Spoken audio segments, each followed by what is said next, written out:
RG Kar medical college হাসপাতালের পড়ুয়া চিকিৎসকের খুন এবং ধর্ষণের ঘটনায় ধৃত সঞ্জয় রায় নিয়ে একাধিক তথ্য সামনে আসছে।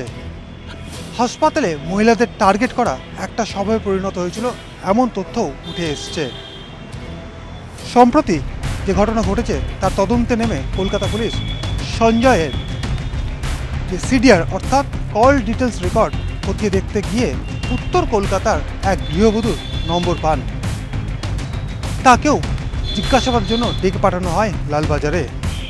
ওই গৃহবধূর পরিবারের দাবি সঞ্জয়ের সাথে এই আরজিকর হাসপাতালেই পরিচয় হয়েছিল ওই মহিলার। শুধু তাই নয়, প্রেসক্রিপশন থেকে ওই গৃহবধূর নম্বর নিয়ে নেয় সঞ্জয়। তারপর থেকেই ওই গৃহবধূকে ফোন করা, দেখা করার জন্য চাপ সৃষ্টি করা, এমনকি হুমকি দেওয়ারও অভিযোগ উঠছে সঞ্জয়ের বিরুদ্ধে। তবে পুলিশ সূত্র থেকে খবর, এই তদন্তের স্বার্থেই ওই মহিলাকে ডেকে পাঠানো হয় লালবাজারে। ক্যামেরায় কাঞ্চনের সঙ্গে অমিত, নিউজ 18 বাংলা, কলকাতা।